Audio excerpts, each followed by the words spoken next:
Sir में पधारे हैं।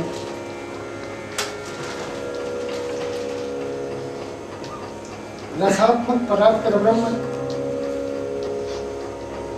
जब साक्षात विराज रहा हो तो रस का प्रवाह वहां चलता ही। मन किसी का भी नहीं चलेगा, यह प्रवाह कभी टूटे। लेकिन एक विनती है कि महाराज श्री बड़ोदरा से रात के 3 बजे चले हुए हैं, इसलिए श्री चरणों में निवेदन करूंगा कि हम सबको आशीर्वाद प्रदान करें।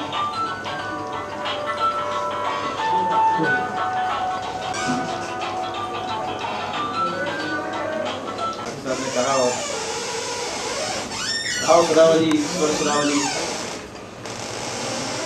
कर रहे थे।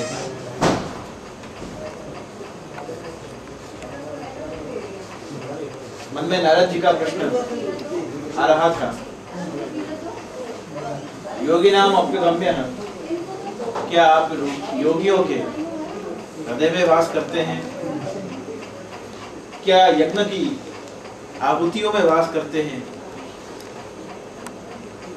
क्या ध्यानियों के ध्यान में आप दर्शन देते हैं? आप कहाँ मिलते हैं प्रभु? नारद जी ने प्रश्न किया भगवान से। भगवान ने उन सभी बातों को नकारते हुए एक ही वाक्य में उत्तर दिया कि मदभक्ता यत्र गायन्ते तत्र तिष्ठामि नारद। मेरे भक्त जहाँ मेरे नाम का, मेरे गुणों का, मेरे चरित्र का, मेरे लीलाओं का जहाँ गुणगान करते हैं, वहाँ मैं अपने आप को जाए बिना रोक सकता हूँ। मैं वहाँ जाता ही हूँ। मदभक्ता यत्र गायन्ते तत्र तिष्ठामि नारद। और श्री महाप्रभु जी ने इसीलिए उपदेश जहाँ दिया है वहाँ सर्वदा सर्वभावेन भजनीयो व्रजाधिप, वहाँ कीर्तनीयो व्रजाधिप नहीं कहा, वहाँ कहा भजनीयो व्रजाधिप, मतलब वहाँ भजन करना। भजन का मतलब यह है कि जिसको गाने से भाव उद्दीपन हो, जिसका गुणगान गाने से भावोद्दीपन हो, जिसका गुणगान गाते गाते जय जयकार हो, और जिसको गाते गाते नम्रता का प्रदान हो। ये तीनों बात जहां होती हैं वो है भज। और मुंह बैठो बैठो गाऊं तो एक उभो उभो सांभळे, गुजराती में नरसिंह मेहता लिखा है। मैं अगर बैठ के गाता हूं तो मेरे प्रभु क्या करते हैं कि खड़े होके सुनने लग जाते हैं, और अगर मैं खड़े होके गाना शुरू करता हूं तो फिर मारी सामने नाचे, तो मेरे सामने नृत्य करने लग जाते हैं। तो भगवान आखिर मिलते किसको हैं, कब मिलते हैं, कहाँ मिलते हैं, किस प्रकार से मिलते हैं? नायम आत्मा प्रवचनेन लभ्य, बहुत प्रवचन करने से या बहुत प्रवचन सुनने से नहीं मिलते।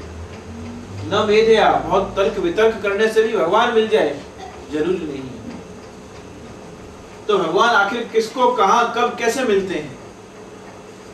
तो वेद उत्तर देते हैं कि यमई व्रेश वृणुते तेन लभ्य, जिसका स्वयं भगवान जैसे सप्तपदी पूर्ण करके अग्नि की साक्षी में एक कन्या का वर्ण, एक वर करता है, उसी प्रकार से तुलसी पत्र हाथ में लेकर उस ब्रह्म से संबंध जीव करता है। और इसीलिए यमई व्रेश वृणुते तेन लभ्य, हम चाहें किसी भी रूप से उसे चाहें, लेकिन जिस दिन उसकी चाहना हम पर उतरती है, जिस दिन वो हमें चाहने लगता है, उस दिन स्वतः ही जीवात्मा का वर्ण परमात्मा के साथ हो जाता है। तो मदभक्ता यत्र गायन्ते, इसीलिए कीर्तन और भजन में क्या अंतर है? अष्टसखाओं की जो वाणी है, अष्टसखाओं की वाणी में, अष्टसखाओं की वाणी में और अन्य कवियों की वाणी में क्या अंतर है? अष्टसखाओं की जो वाणी है वो जो देखा है सो लिखा है। कागज कलम लेके बैठे हैं, झरने बह रहे हैं और कुसुमावली लहरा रही हैं, पक्षी मधुर कलरव कर रहे हैं, और कागज कलम लेकर कवि कुछ लिखता है, वो कविता है। लेकिन जो देखता है वो लिखता है, वो कीर्तन है। अष्टसखाओं ने जो भगवत लीला देखी चक्र के धरणहार गरुड़न के असवार नंद के कुमार मेरो संकट निवारो, सूरदास जी जब ये कहते हैं तो उन्होंने देखा कि किस प्रकार से एक हाथी का पैर मगर के मुंह में है, दूसरा जमीन पर है और सूट से कमल लेकर वो मुरारी को भज रहा है। वो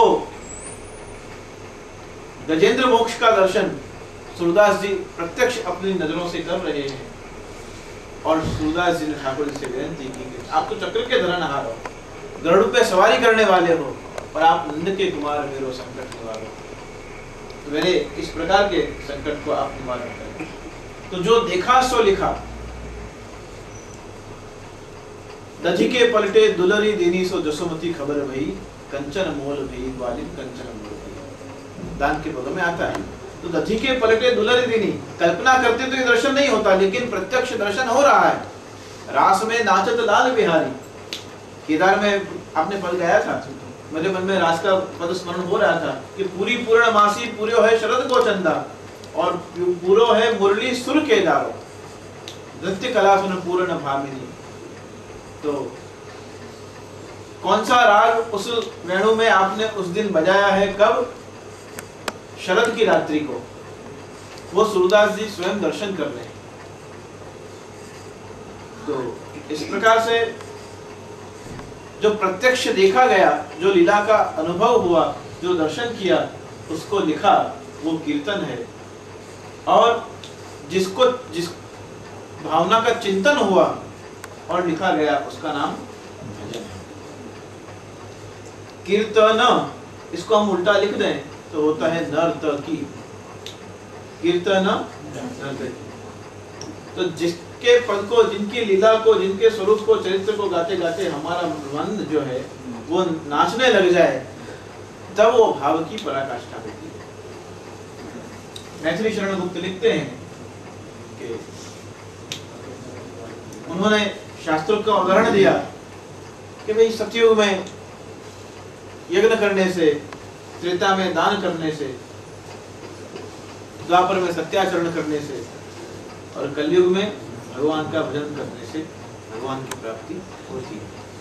कलौ केशव कीर्तना, कलयुग में केशव के कीर्तन गान करने से भगवान की प्राप्ति होती है। और उसका सादृश्य दर्शन श्री महाप्रभु जी, श्री गोसाई जी ने पुष्टि भक्ति मार्ग की परंपरा में कराया। यहाँ ठाकुर जी की जब सुबह आंख खुलती है, जागिए ब्रजराज कुंवर कमल को संबूले, कुमुद लिए जे सकुच रही ब्रह्मलता झूले। यहाँ भगवान जागते कीर्तनों से हैं, अरोक्त कीर्तन से हैं, श्रृंगार भी कीर्तन से धारण करते हैं। करत श्रृंगार मैया मन भावत, शगन मगन प्यारे लाल कीजिए कलेवा। जो कुछ लीला भगवान की हो रही है, सेवा क्रम मंदिर के अंदर चलता है, लेकिन चरित्र गान भगवान का बाहर हो रहा है। संपूर्ण भगवान के लीलात्मक स्वरूप का वर्णन कीर्तनों के माध्यम से पुष्टि मार्ग की परंपरा में किया गया। तो